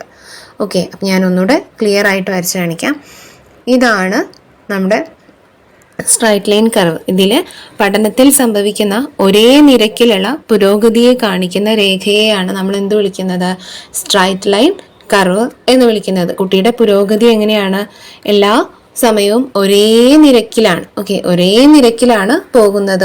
ഒരു മാസം മുന്നേ കുട്ടിയുടെ പഠനം എങ്ങനെയായിരുന്നു അതേപോലെ തന്നെയാണ് 2ാമത്തെ മാസവും 3ാമത്തെ മാസവും ഒക്കെ പോകുന്നത് എന്ന് കാണിക്കുന്ന കർവാണ് സ്ട്രൈറ്റ് ലൈൻ കർവ്. ഈ ഒരു കർവ് നമുക്ക് വളരെ വിരളമായിട്ട് കാണാൻ സാധിക്കുകയുള്ളൂ എന്നുള്ളതാണ്. അപ്പോൾ ആദ്യം എന്താണ് പഠനവക്രം എന്നുള്ളത് പറയാം. പഠനം നമുക്കറിയാം ആന്തരികവും ബാഹ്യവുമായിട്ടുള്ള എക്സ്റ്റേണൽ ആയിട്ടുള്ള പല കാര്യങ്ങളാലും നിയന്ത്രിക്കപ്പെടുന്ന ഒന്നാണ് ഏത്? പഠനം എന്ന് പറയുന്നത്. ഓക്കെ, അപ്പോൾ ഇവരുടെ പഠന പുരോഗതി മനസ്സിലാക്കുന്നതിന് വേണ്ടിയിട്ട് 4 തരം കർവുകളാണ് പൊതുവേ നമ്മൾ യൂസ് ചെയ്യുന്നത് സൈക്കോളജിയിൽ. First one straight line curve, second one convex curve അഥവാ ഉന്മധ്യവക്രം, 3ാമത് വരുന്നത് നദമധ്യവക്രം അഥവാ കോൺകേവ് കർവ്, 4ാമത് വരുന്നത് സമ്മിശ്രവക്രം, ഉന്മധ്യ നദമധ്യ വക്രം. ഓക്കെ, രണ്ടും കൂടെ കൂടിയിട്ടുള്ളത്. അപ്പോൾ നമ്മൾ സ്ട്രൈറ്റ് ലൈൻ കർവ് എന്താണെന്ന് പഠിച്ചു. ഇനി നമ്മൾ പഠിക്കുന്നത് ഉന്മധ്യവക്രം അഥവാ കോൺവെക്സ് കർവ് എങ്ങനെയാണ് വരയ്ക്കുന്നത് എന്നുള്ളതാണ്. ഇതാണ് കോൺവെക്സ് കർവിൽ നമുക്ക് എങ്ങനെ കാണാം, ഇങ്ങനെ വന്നിട്ട് ഇങ്ങനെയൊരു അവസ്ഥയാണ് കോൺവെക്സ് കർവിൽ കാണുന്നത്. നെഗറ്റീവ്ലി ആക്സിലറേറ്റഡ് ആണ്. അപ്പോൾ ഇവിടെ തുടക്കത്തിൽ കുട്ടിയുടെ പഠന പുരോഗതി എങ്ങനെയാണ് വരുന്നത്? പ്രാരംഭഘട്ടത്തിൽ പഠനം നല്ല സ്പീഡിലാണ് നടക്കുന്നത്, അല്ലെങ്കിൽ നല്ല പുരോഗതിയുണ്ട്. ഓക്കെ, പുരോഗതി കാണിക്കുകയും പിന്നെ ചെല്ലുമ്പോൾ എന്ത് ചെയ്യുന്നുണ്ട്? കുട്ടിയുടെ പഠന പുരോഗതി മന്ദഗതിയിലാവുകയാണ് ചെയ്യുന്നത്. ഓക്കെ, കുട്ടിയുടെ പഠന പുരോഗതി എന്ത് ചെയ്യുന്നുണ്ടോ? മന്ദഗതിയിലാവുന്നു, അല്ലെങ്കിൽ സ്പീഡ് കുറയുന്നു. അപ്പം ഈ ഒരു വക്രത്തിനെയാണ് നമ്മൾ ഋണത്വരണ പഠന വക്രം അഥവാ ഉന്മധ്യവക്രം എന്ന് വിളിക്കുന്നത്. കോൺവെക്സ് ആണ്, നെഗറ്റീവ്ലി ആക്സിലറേറ്റഡ് ആണ്. ഓക്കെ, നെഗറ്റീവ്ലി എങ്ങനെയാണ് വരച്ചിട്ടുള്ളത്?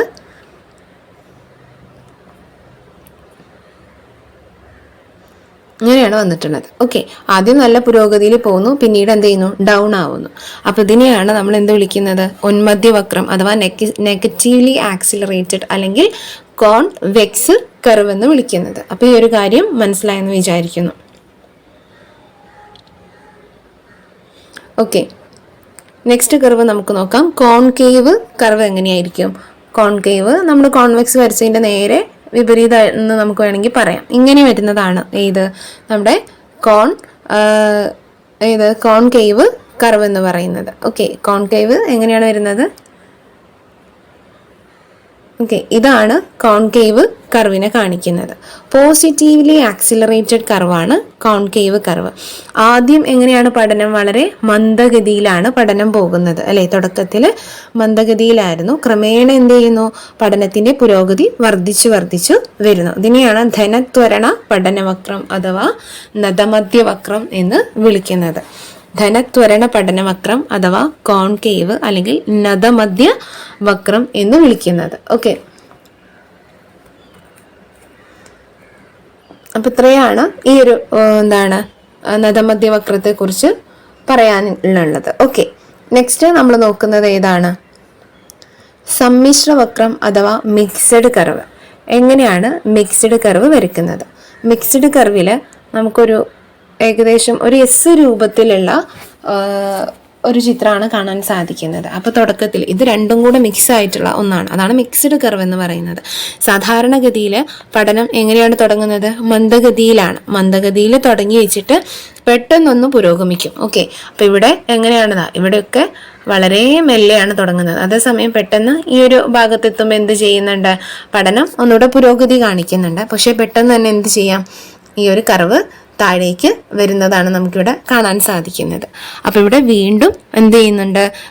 ആദ്യം മന്ദഗതിയിൽ തുടങ്ങി, പിന്നീടൊന്ന് ഉയർച്ച വന്നു, പിന്നീട് വീണ്ടും താഴ്ച വരുന്നു. അപ്പം ഇങ്ങനെ ഒരു എസ് ആകൃതിയിലുള്ള രേഖയാണ് നമുക്കിവിടെ കാണാൻ സാധിക്കുന്നത്. ഇതാണ് മിക്സഡ് കർവ് അഥവാ സമ്മിശ്ര വക്രം എന്നുള്ളത്. ഓക്കെ, അപ്പം ഈ 4 കർവുകളും ക്ലിയർ ആയെന്ന് വിചാരിക്കുന്നു. അപ്പോൾ ഈ ഒരു വീഡിയോ നിങ്ങൾക്ക് യൂസ്ഫുൾ ആയിട്ടുണ്ടെങ്കിൽ തീർച്ചയായിട്ടും ലൈക്ക് ചെയ്യാനോ ഷെയർ ചെയ്യാനോ മറക്കരുത്. ഇപ്പോൾ ദിവസവും ഇതുപോലെ 1-2 ക്വസ്റ്റ്യൻസും അതിൻ്റെ എക്സ്ട്രാ കാര്യങ്ങളും ആ ഫുൾ കോൺസെപ്റ്റും പഠിച്ചു പോവുകയാണെങ്കിൽ തീർച്ചയായിട്ടും നിങ്ങൾക്ക് കേട്ടിട്ട് നല്ല മാർക്കോട് കൂടിയിട്ട് ക്വാളിഫൈ ചെയ്യാൻ പറ്റും. ഇനി ഇതിൽ പറയാൻ വിട്ടുപോയൊരു കാര്യമുണ്ട്. അത് പഠന പീഠസ്ഥലി അഥവാ ലേണിംഗ് പ്ലാറ്റോ എന്നുള്ളതാണ്. മുന്നേ എക്സാമിന് ചോദിച്ചിട്ടുണ്ട്. എന്താണ് ലേണിംഗ് പ്ലാറ്റോ എന്നുള്ളത്? ലേണിംഗ് പ്ലാറ്റോ എന്നുള്ളത് എന്താണെന്ന് മുന്നേ ചോദിച്ചിട്ടുണ്ട്. അപ്പോൾ എന്താണ് ലേണിംഗ് പ്ലാറ്റോ അഥവാ പഠന പീഠസ്ഥലി? എത്ര പരിശീലനം നൽകിയാലും പുരോഗതി കാണിക്കാത്ത സന്ദർഭങ്ങളുണ്ടാകും. കുട്ടിക്ക് നമ്മൾ എത്ര പരിശീലനങ്ങൾ നൽകിയാലും കുട്ടിയുടെ പഠനത്തിൽ യാതൊരു ഉയർച്ചയും നമുക്ക് കാണാൻ സാധിക്കില്ല. അപ്പോൾ ഈ ഒരു അവസ്ഥയെയാണ് നമ്മൾ എന്ത് വിളിക്കുന്നത്? പഠന പീഠസ്ഥലി അഥവാ ലേണിംഗ് പ്ലാറ്റോ എന്ന് വിളിക്കുന്നത്. ഓക്കെ, അപ്പോൾ പ്രകടമായ പുരോഗതി കാണിക്കാത്ത ഒരു കാലം, എത്ര പരിശീലനം നൽകിയാലും കുട്ടിയിൽ യാതൊരു പുരോഗതിയും ഉണ്ടാകുന്നില്ല. അങ്ങനെ ഒരു കാലത്തിനെയാണ് നമ്മൾ എന്ത് വിളിക്കുന്നത്?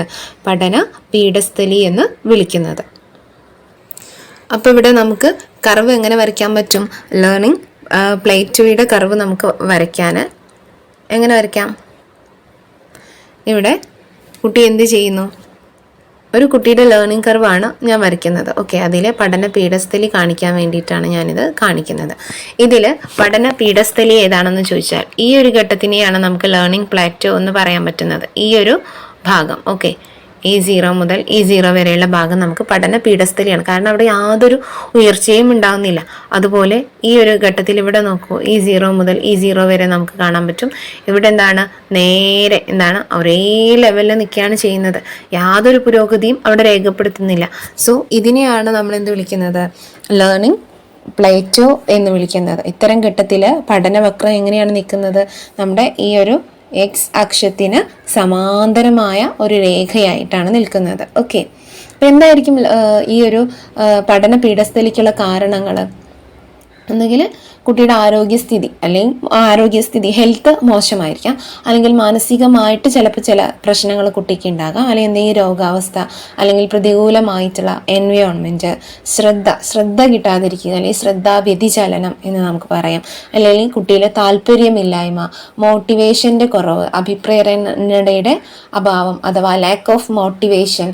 ഓക്കെ, പ്രവർത്തനത്തിൻ്റെ സങ്കീർണത, ചിലപ്പോൾ ടാസ്ക് കുട്ടിക്ക് വളരെ ടഫായിട്ട് തോന്നാം, പ്രവർത്തനത്തിൻ്റെ ഒരു അംശത്തിന് മാത്രം നൽകുന്ന ശ്രദ്ധ, ഇങ്ങനെ പല കാരണങ്ങളും നമുക്ക് ഈ ഒരു പഠന പീഠസ്ഥലിയിൽ പറയാൻ സാധിക്കും. ഓക്കെ, അപ്പോൾ ഇത്രയാണ് പഠന പീഠസ്ഥലിയുമായിട്ട് അല്ലെങ്കിൽ ലേണിംഗ് കർവുമായിട്ട് നിങ്ങളുമായിട്ട് ഡിസ്കസ് ചെയ്യാനുള്ളത്. സോ ഈ ഒരു വീഡിയോ നിങ്ങൾക്ക് യൂസ്ഫുൾ ആയിട്ടുണ്ടെങ്കിൽ തീർച്ചയായിട്ടും കമൻറ്റ് ചെയ്യാനോ ലൈക്ക് ചെയ്യാനോ ഷെയർ ചെയ്യാനോ മറക്കരുത്. ഒരു ഉൽപ്പന്നമല്ല, ഒരു പ്രക്രിയയാണ്. കുട്ടിയെ പഠിപ്പിക്കുകയാണ് വേണ്ടത് എന്ന് പറഞ്ഞതാര്? മലയാളത്തിലുള്ള ചോദ്യങ്ങളാണ് ഉൾപ്പെടുത്തിയിട്ടുള്ളത്. മലയാളത്തിലുള്ള ചോദ്യങ്ങളാണെങ്കിലും ഇതെല്ലാ കാറ്റഗറിക്കും യൂസ്ഫുൾ ആവുന്ന ക്വസ്റ്റ്യൻസ് ആണ്. കാരണം ഇതിൻ്റെ എക്സ്പ്ലനേഷൻ കാര്യങ്ങളൊക്കെ ഇവിടെ പ്രൊവൈഡ് ചെയ്യുന്നുണ്ട്. ഓക്കെ, അപ്പോൾ അറിവ്, നോളജ് എന്നുള്ളത് that is not a product എന്നാണ് പറഞ്ഞിട്ടുള്ളത്. But it's a process. എന്താണ് നോളജ് എന്ന് പറയുന്നത്? ഉൽപ്പന്നമല്ല, മറിച്ച് എന്താണ്? It's a process. അതൊരു പ്രക്രിയയാണ്. കുട്ടിയെ എന്താണ് ചെയ്യേണ്ടത്? പഠിപ്പിക്കുകയാണ് വേണ്ടത്. ഹൗ ടു ലേൺ, എങ്ങനെയാണ് പഠിക്കേണ്ടത്? ഇതാണ് how to learning to learn. എന്താണ് ഇവിടെ ചെയ്യുന്നത്? പഠിപ്പിക്കുകയാണ് ചെയ്യുന്നത് എന്ന് പറഞ്ഞത് ആരാണ്? അല്ലെങ്കിൽ അങ്ങനെയാണ് പഠിപ്പിക്കുകയാണ് വേണ്ടത് എന്ന് പറഞ്ഞ സൈക്കോളജിസ്റ്റ് ആരാണ് എന്നാണ് ചോദിച്ചിട്ടുള്ളത്. ഓപ്ഷൻസ് വായിക്കാം. Spearman, Jerome S Bruner, Sigmund Freud, Tolman. ആരാണ് ലേണിങ്ങിനെ കുറിച്ച് അല്ലെങ്കിൽ നോളജിനെ കുറിച്ച് ഇങ്ങനൊരു അഭിപ്രായം പറഞ്ഞത്? Learning is not a product or it's a process. And എന്താണ് ഹൗ ടു ലേൺ എന്നുള്ളതാണ്, അല്ലെങ്കിൽ how to learning to learn എന്നുള്ള കോൺസെപ്റ്റ് ആരുടേതാണ്? കറക്റ്റ് ഓപ്ഷൻ ആരാണ് വരുന്നത്? ഓപ്ഷൻ ബി ആണ്. ജെറോം എസ് ബ്രൂണർ ആണ് ഇങ്ങനെ ഒരു അഭിപ്രായം കണ്ടെത്തിയത്, അല്ലെങ്കിൽ ഇങ്ങനെ ഒരു അഭിപ്രായം കൊണ്ടുവന്നത് ആരാണ്? ജെറോം എസ് ബ്രൂണർ ആണ്. അപ്പൊ ആരാണ് ബ്രൂണർ? ബ്രൂണറിന്റെ തിയറി എന്തുകൊണ്ട് നമുക്ക് ഇമ്പോർട്ടന്റ് ആവുന്നു? കേട്ടിട്ട് എക്സാമിന്റെ പ്രീവിയസ് ക്വസ്റ്റ്യൻ പേപ്പർ എടുത്തു കഴിഞ്ഞാൽ നിങ്ങൾക്ക് കാണാൻ സാധിക്കും ബ്രൂണറുമായി ബന്ധപ്പെട്ട് 2-3 ചോദ്യങ്ങൾ സ്ഥിരം നമുക്ക് ചോദിക്കാറുണ്ട്. ഓക്കെ, അപ്പൊ അത്രയും ഇമ്പോർട്ടന്റ് ആയിട്ടുള്ള ഒരു ഏരിയ ആണ് ജെറോം എസ് ബ്രൂണർ. അപ്പൊ നമുക്ക് ബ്രൂണറിനെ കുറിച്ച് കുറച്ച് കാര്യങ്ങൾ മനസ്സിലാക്കിയാലോ? ഇവിടെ ഹാർവാർഡ് സർവകലാശാലയിലെ പ്രൊഫസർ ആയിരുന്നു ആര്? നമ്മുടെ ജെറോം എസ് ബ്രൂണർ. അദ്ദേഹത്തിന്റെ കൃതികൾ ആദ്യം ഞാൻ പരിചയപ്പെടുത്താം. Process of education. ഏതാണ്? Process of education. Process of education. Process of education. Process of education എന്ന കൃതിയിലൂടെയാണ് അദ്ദേഹത്തിന്റെ പുതിയ ആശയമായ ഡിസ്കവറി ലേണിംഗ് അഥവാ കണ്ടെത്തൽ പഠനം, ഡിസ്കവറി ലേണിംഗ് എന്ന കോൺസെപ്റ്റ് ബ്രൂണർ കൊണ്ടുവന്നത്. ഏത് കൃതിയിലൂടെയാണ്? അദ്ദേഹത്തിന്റെ പ്രോസസ് ഓഫ് എഡ്യൂക്കേഷൻ എന്ന കൃതിയിലൂടെയാണ് ഏത് കോൺസെപ്റ്റ് കൊണ്ടുവന്നത്? ഡിസ്കവറി ലേണിംഗ് അഥവാ കണ്ടെത്തൽ പഠനം. ഓക്കെ, അദ്ദേഹം തന്റെ ആ ഒരു ആശയത്തിന് പ്രചാരണം നൽകിയത് പ്രോസസ് ഓഫ് എഡ്യൂക്കേഷൻ എന്ന കൃതിയിലൂടെയാണ്. അപ്പൊ അദ്ദേഹത്തിനെ കുറിച്ച് പറയുമ്പോൾ നമുക്കറിയാം കോഗ്നിറ്റീവ് ഡെവലപ്മെന്റ് തിയറീസ് നമ്മൾ പഠിക്കാറുണ്ട് അല്ലെ?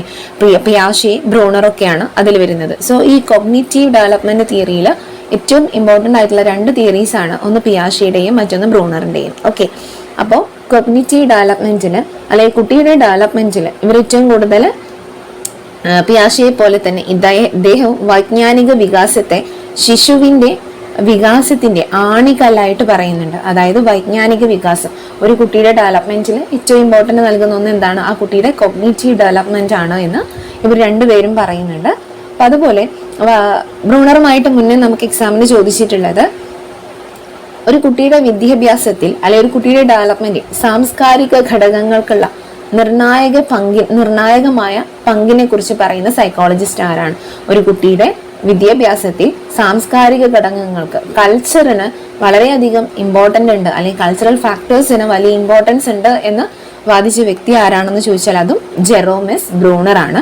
അദ്ദേഹം ഈ ഒരു ആശയം പ്രചരിപ്പിച്ചിട്ടുള്ളത് അദ്ദേഹത്തിന്റെ കൃതിയായിട്ടുള്ള ദ കൾച്ചർ ഓഫ് എഡ്യൂക്കേഷൻ എന്ന കൃതിയിലൂടെയാണ്. ദ കൾച്ചർ ഓഫ് എഡ്യൂക്കേഷൻ എന്ന കൃതിയിലൂടെയാണ് അദ്ദേഹം ഈ ഒരു ആശയത്തിന് പ്രചാരം നൽകിയത്. Okay, the culture of education എന്ന കൃതിയിലൂടെയാണ് ഒരു കുട്ടിയുടെ ഡെവലപ്മെന്റിൽ, അല്ലെങ്കിൽ ഒരു കുട്ടിയുടെ വികാസത്തിൽ, അല്ലെങ്കിൽ ഒരു കുട്ടിയുടെ വിദ്യാഭ്യാസത്തിൽ, എഡ്യൂക്കേഷനിൽ ഏറ്റവും കൂടുതൽ ഇമ്പോർട്ടൻസ് ആ കുട്ടിയുടെ കൾച്ചറിനാണ് എന്ന് പറഞ്ഞിട്ടുള്ള സൈക്കോളജിസ്റ്റ് ആരാണെന്ന് ചോദിച്ചാൽ അത് ജെറോം എസ് ബ്രൂണർ ആണ്. അതുപോലെ കണ്ടെത്തലിലൂടെയുള്ള പഠനം, ഡിസ്കവറി ലേണിങ്ങിന് അദ്ദേഹം വളരെ പ്രാധാന്യം നൽകി. ഓക്കെ, അപ്പോൾ അദ്ദേഹത്തിന് മറ്റൊരാശയമാണ് എന്ത്? ഹൗ ടു ലേൺ, അല്ലെങ്കിൽ ലേണിംഗ് ടു ലേൺ, പഠിക്കാൻ പഠിപ്പിക്കൽ എന്ന ആശയം കൊണ്ടുവന്നത് ബ്രൂണറാണ്. പഠിക്കാൻ പഠിപ്പിക്കൽ അഥവാ ലേണിംഗ് ടു ലേൺ എന്ന ആശയം കൊണ്ടുവന്നത് ആരാണ്? അത് ജെറോം എസ് ബ്രൂണറാണ്. ഇദ്ദേഹം പറയുന്നത് നമ്മുടെ ഈ കോഗ്നിറ്റീവ് ഡെവലപ്മെന്റുമായിട്ട്, അല്ലെങ്കിൽ ഈ ഒരു കോഗ്നിറ്റീവ് സ്ട്രക്ചറുമായിട്ടൊക്കെ നമ്മൾ ബന്ധപ്പെട്ട് പോകണമെങ്കിൽ, കൂടുതൽ കാര്യങ്ങൾ നമുക്ക് മനസ്സിലാക്കണമെങ്കിൽ നമ്മൾ ആദ്യം എന്ത് ചെയ്യണം?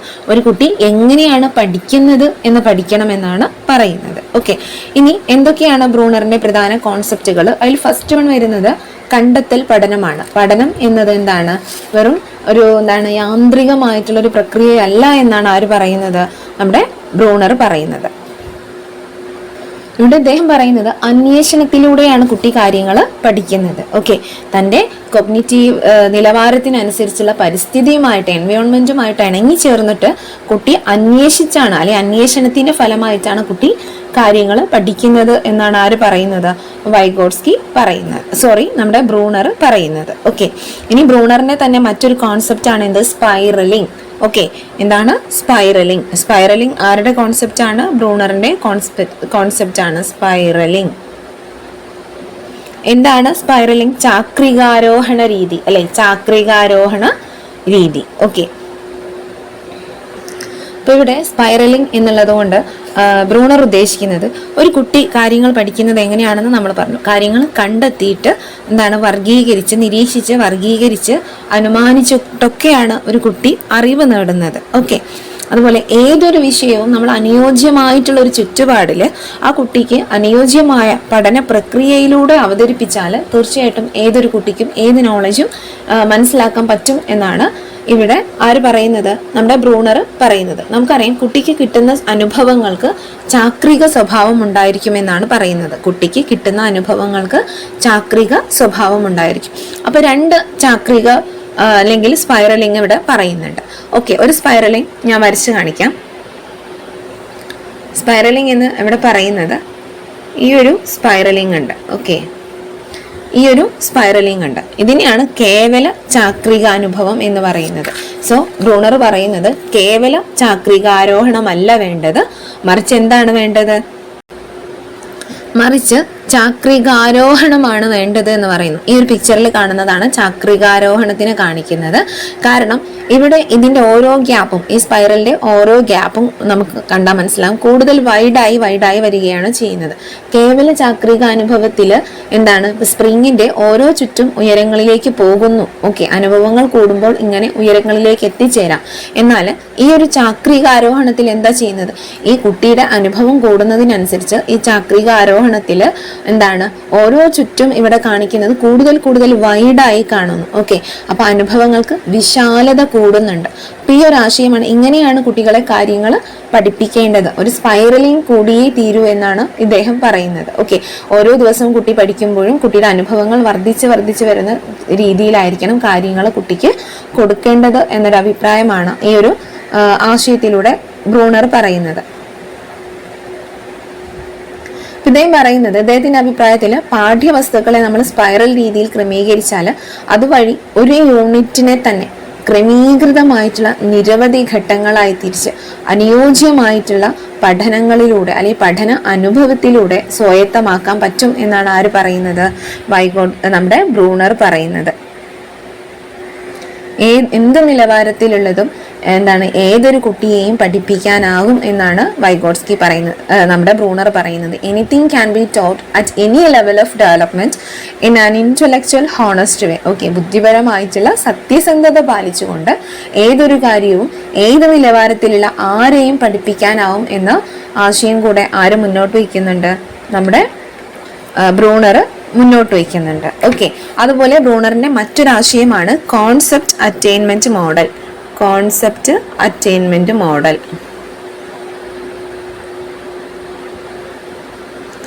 കോൺസെപ്റ്റ് അറ്റൈൻമെന്റ് മോഡൽ എന്താണ്? കോൺസെപ്റ്റ് അറ്റൈൻമെന്റ് മോഡൽ അഥവാ ആശയാധാന മാതൃക. ആശയാധാന മാതൃക. ഓക്കെ, ആ രണ്ട് ടേംസ് മനസ്സിലാക്കി വെക്കുക.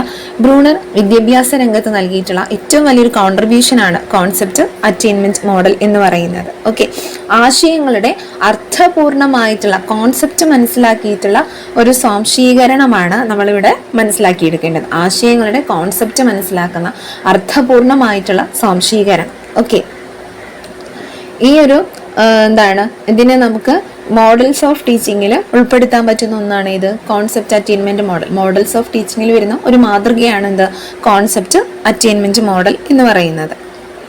ഇവിടെ ആശയാധാന മാതൃകയിൽ രണ്ട് കാര്യങ്ങളാണ് വരുന്നത്. First one selection. First one ഒരു പ്രോസസ്സ് സെലക്ഷൻ ആണ്, അതായത് തെരഞ്ഞെടുക്കലാണ്. മറ്റൊന്ന് സെലക്ഷനും മറ്റൊന്ന് റിസപ്ഷനുമാണ്. ഇത് രണ്ടും കൂടിച്ചേർന്ന ഒന്നാണ് ആശയാധാന മാതൃക എന്ന് പറയുന്നത്. ഈ സെലക്ഷൻ എന്നുള്ളതിൽ പഠിതാവ് ലേണർ സ്വന്തം തീരുമാനത്തിനനുസരിച്ച് ആശയങ്ങൾ വർഗീകരിച്ച് അതിൽ നിന്നും അവയെ സ്വയം പരിശോധിച്ച് കാര്യങ്ങൾ മനസ്സിലാക്കുന്നു. കുട്ടി സ്വയം കാര്യങ്ങൾ പരിശോധിച്ച് മനസ്സിലാക്കുന്നതാണ് സെലക്ഷൻ എന്ന് പറയുന്നത്. അടുത്തത് സ്വീകരണമാണ്. ഒരാളിൽ നിന്ന് കുട്ടി സ്വീകരിക്കുകയാണ്.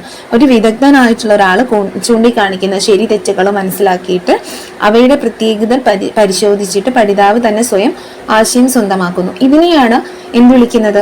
റിസപ്ഷൻ എന്ന് വിളിക്കുന്നത്. ഈ രണ്ടും കൂടിച്ചേർന്ന ഒന്നാണ് ആശയാധാന മാതൃക എന്ന് പറയാം. ഓക്കെ, അതുപോലെ പഠനം ഒരു സാമൂഹിക പ്രക്രിയയാണ് എന്ന് പറയുന്നുണ്ട്. ഓക്കെ, പഠനം ഒരു സാമൂഹിക പ്രക്രിയയാണ് എന്ന് കൂടെ ആര് പറയുന്നുണ്ട്? നമ്മുടെ ബ്രൂണർ പറയുന്നുണ്ട്. സോ